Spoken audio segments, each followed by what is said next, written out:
fanazavana ny zava-miafina momba ny franc-maçon sy illuminati ny nouvel ordre mondial na lamina vaovao maneran-tany ny anaram-biby izay ankofan'ny olona rehetra sy ny marika 666 zava-miafina ao anatin'ny fivavahana izay ahafantaranao ny tena marina ny momba ny boky Enoka sy ireo anjelinidina teto tany ka nanambady ny zanakavavin'ny olona araka ny hita ao amin'ny Genesisy toko fahaenina. Andarana arainao eto amin'ny TNTV isaky ny zoma maraina amin'ny 9 ny sabotsy maraina amin'ny 9 ary ny alahady maraina amin'ny 9:30 minitra. Tompona andraikitra fikambanana mpiara-mikatsika ny famarinana sy ny fiainana mananrakizay.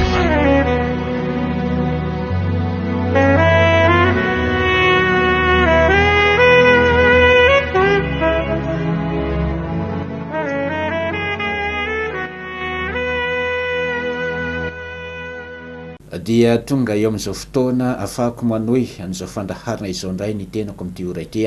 ianao atokantrano koa tonga eo fotoana afahanao mijery ny toen'ity fandaharana ity miarabanao izahay avy eto anivony fikambanana mpiara-mikatsika ny famarinana sy ny fiainana mandrakizay ary manonona ny fahasoavana sy ny fiadanana avy amin'ny avondrindra hitoetra ao anatin'ny tokantranonao. Isaorantsika mandrakarivo ilay namorona izao tontolo izao manome antsika tombonandro ka mbola afahantsika manohy an'ity fandaharana ity. Avy hatrany dia anazava ny zava-miafina izay voalaza ato anatin'ny boky Enoka izay tokony hampafantarina antsika ao satria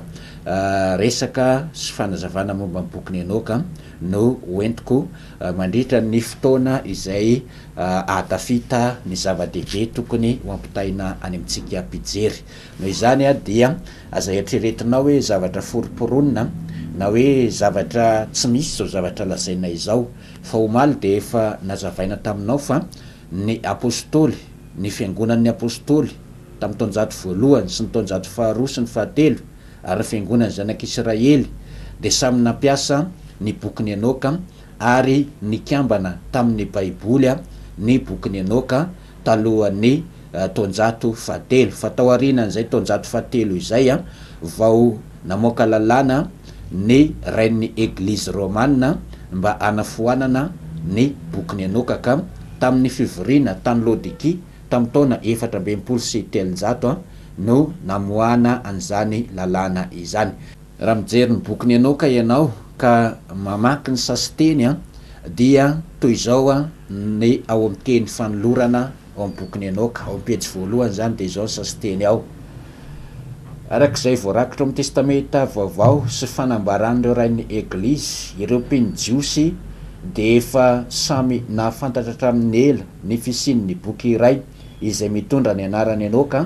raha nikambana nandritra ny fotoana ela tao amin'ny baiboly ny boky Enoka de nambara tamin'ny taonjato fahatelo fa tsy ara-panahy ka dia noesorina tao tanteraka tao aorian'ny konsily faha-empolo izay natao tany Laodiki tamin'ny taona 427 tao aorian'ny mpamonjy satria namela belatra ny antsipirian'ny toko fahaenina ao amin'ny Genesisy izay anambarany fa nisy anjely niodina tamin'ny mpamorona ka nidina tetỳ an-tany mba anambady ny zanakavavin'ny olona arak'ilay ambaran'ny baiboly hoe ahalala ny zanakavavin'ny olombelona.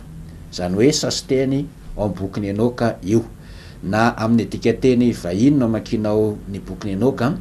na amin'ny dikateny rehetra zay misy eto ambonin'ny tany de misy an'io sasiteny io. Ka ny eto am-pelatananay dia efa noezahanay na dika tamin'ny teny malagasy io apotra amintsika io fa ny miparitaka era zao tontolo zao any zany dia dikateny frantsay sy dikateny anglisy. Ity boky Enoka ity araka ny hitantsika teo amin'ny sasiteny teo dia nampiasain'ny fiangonana talohan'ny nandravana an'izany boky Enoka izany tamin'ny taona 480 sy 300 satria namoaka lalàna ny rain'ny eglizy fa foanana ny boky Enoka ka dia nopotehana ny boky Enoka tamin'ilay fivoriana tany Laodiki tamin'ny taona 480 sy 300. Tsy ao tamin'ity sasiteny amin'ny boky Enoka ity ihany no milaza ny fivoriana tany Laodiki tamin'ny taona 480 sy 300 fa ato amin'ny boky mitondra ny lohateny hoe révolution ao Vatikana izay mitantara ny zavatra nitranga atao Vatican dia milaza an'io fivorina tany Laodikia tamin'ny taona 430 io any koa fa ny azavainy ato amin'ity indray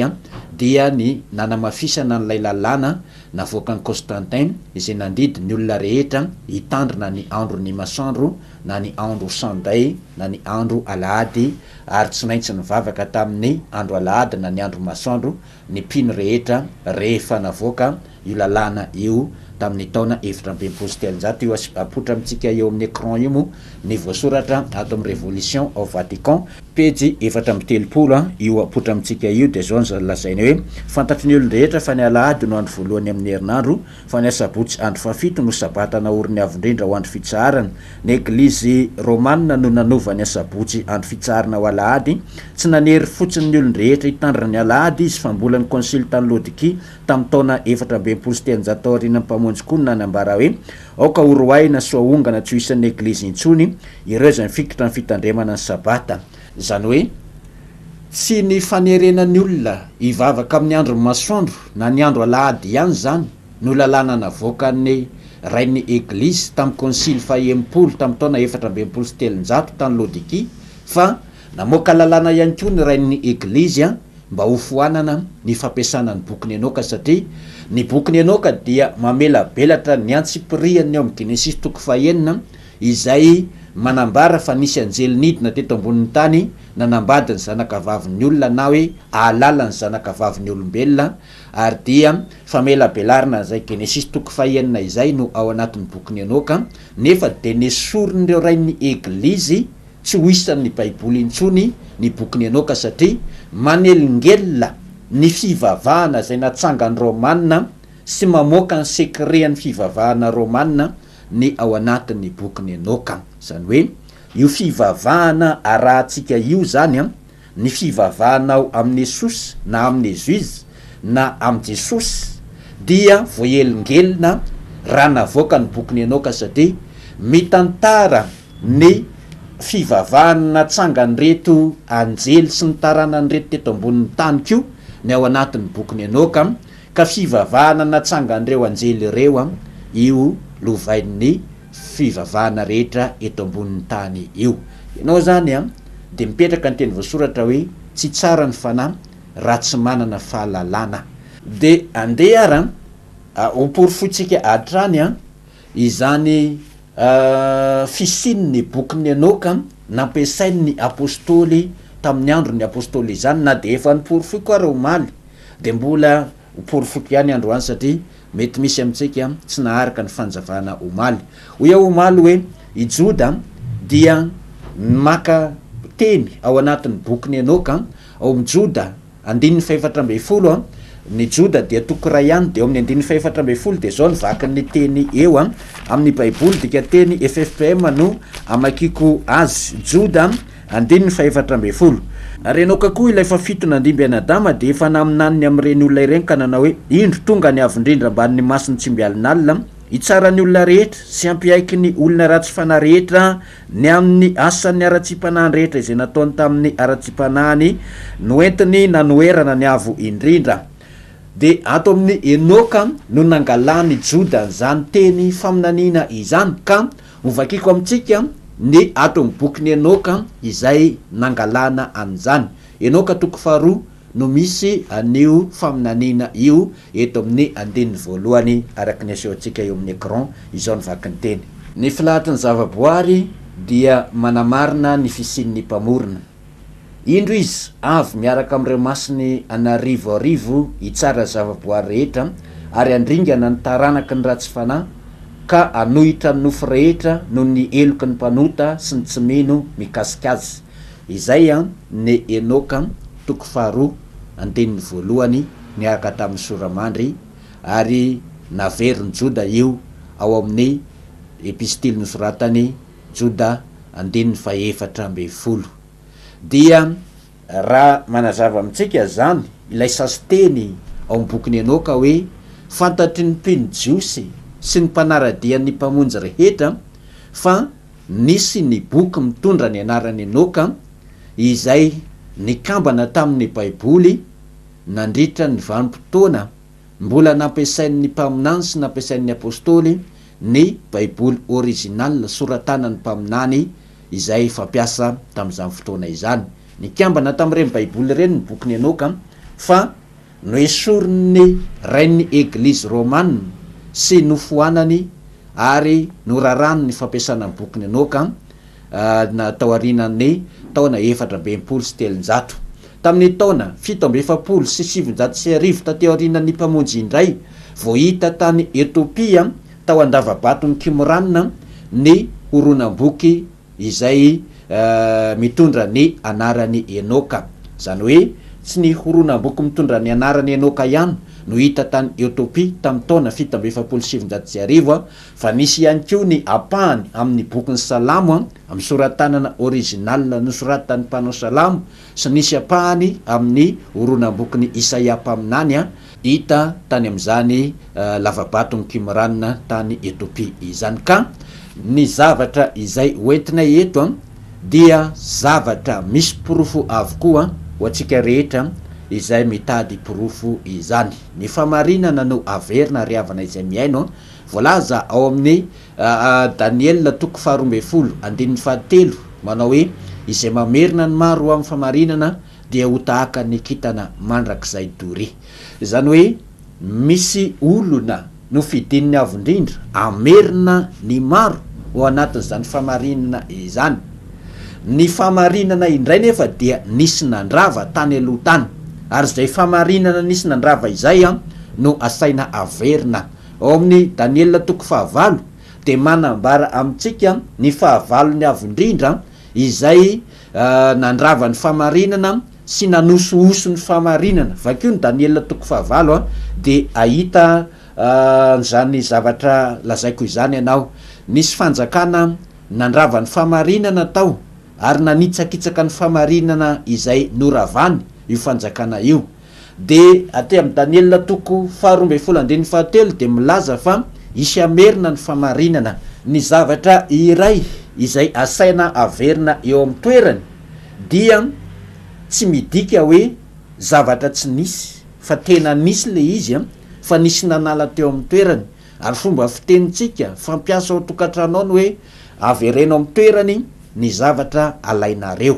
Ka nisy nanala teo amin'ny toerany ny boky ny Enoka, nikambana tamin'ny baiboly fampiasan'ny mpaminany sy fampiasan'ny apôstôly ny boky ny Enoka, fa nisy nanala tamin'ny toerany. De ho an'izay rehetra mamerina ny famarinana zany de tokony ho averina eo amin'ny toerany ihany koa ny boky ny Enoka, tahaka ny amerenana ny anaran'ny avindrindra ho eo amin'ny toerany, satria nisy nanala teo amin'ny toerana nisy azy ny anaran'ny avindrindra de averina eo amin'ny toerany ny anaran'ny avindrindra. De tahaka an'izany ihany koa ny boky ny Enoka, nisy nanala teo amin'ny toerany de averina ho eo amin'ny toerany. Ka izay mamerina le famarinana ho eo amin'ny toerany dia ho tahaka ny kitana mandrakizay dory, hoy ny voalaza ao amin'ny Daniel. Ny fikambanana mpiara-mikatsika ny famarinana sy ny fiainana mandrakizay ry avana mijery an'ity fandraharana ity de fikambanana tsy nijorojoro fahatany fa fikambanana najoro ny avindrindra mba ho ampiasainy hamerina ny famarinana ho eo amin'ny toerany. Izany no mahatonga anay manam-porofo sy mampiseho amintsika hoe ity ny anaran'ny avindrindra tao anatin'ireny fanjavana efa nandeha reny, ary ity anaran'ny avindrindra ity ary ny toerana tokony nametrahana nyity anaran'ny avindrindra ity raha tsy niesorony ireo mpanohatra ny avindrindra de tokony ho hitatsika tao anatin'ny baiboly fampiasantsika ity anaran'ny avindrindra ity ary io koa no tokony ho tononony vavantsika sy mipetraka ao anatin'ny fotsika raha tsy nasorony ireo mpandravan'ny famarinana ny anaran'ny avindrindra. De mamerina zany anaran'ny avindrindra ho eo amin'ny toerany izahay avy eto amin'ny fikambanana, satria najoro ny avindrindra amerina le famarinana izay nisy nanala teo amin'ny toerany najorony mba amerina zany ny fikambanana. Ary tsy ny anaran'ny avindrindra ihany no nisy nanala teo amin'ny toerany fa nisy nanala ihany koa ny boky ny Enoka. Ka izahay izay nataon'ny avindrindra amerina ny famarinana ho eo amin'ny toerany dia mamerina zany boky ny Enoka izany ho eo amin'ny toerany izay tokony isy azy, satria tokony ikambana amin'ny baiboly fampiasantsika ny boky ny Enoka, fa ry zareo rain'ny eglizy romana no nandrara ny fampiasana ny boky ny Enoka. Kanefa dia zava-tsarobidy iankina ny fanahintsika ny ao anatin'ny bokiny enoka ary sahanay ny tena milaza sy mijoro manazava aminao hoe tsy feno ny baiboly raha tsisy ny bokiny enoka, tsy ampy zavatra be da be ao anatin'ny baiboly a raha tsisy ny bokiny enoka. Ianao zao ny raha amaky an'ilay petera faharotoko faharoa andininy faefatra milaza hoe nisy anjely voafatotra any amin'ny maizina miandro fotoam-pitsarana azy, de tsy hitanao anatin'ny baiboly ao ny tena manazava zany. Raha mamaky ihany koa anao ny Joda andininy fahenina hoe ny anjely zay tsy nitany njara rarahany fanidina teto ambonin'ny tany a de nofatorany avondrindra miandro fotoam-pitsarana azy. Raha tsy mamaky ny ao amin'ny bokiny enoka zany ianao de tsy feno ny fahalalanao, nefa tsy mety ny fanahy raha vao tsy feno ny fahalalana, hoy ny teny voasoratra. Ka hoy aho amintsika mijery nyity fandaharana ity hoe zavatsarobidy ho anao a izao entina izao. Ny fanjakan'ny lanitra dia tahaka ny arena na fenina ka nisy nahita, ary izao zavatra apotra aminao zao dia arena na fenina miresaka amin'ny fanjakan'ny lanitra, tsy misy miafina izay tsy iseho na takona izay tsy ho hita, hoy ny nambaran'ny mpamonjy. Ka na dia noezahanyireo mpandravany famarinana na fenina sy notakonana ary izany bokiny enoka izany a dia tsy misy takona izay tsy iseho, hoy ny voalazan'ny avo indrindra. Izay indray aloha no azo ampitaina androany noho ny fataperan'ny fotoana, na de mbola lina ary nareo iain'ny toyany a dia tsy maintsy rapitso indray a vao afaka tohizana izao fanjavana izao, mametraka mandrapitafa ho amin'ny rampitso indray.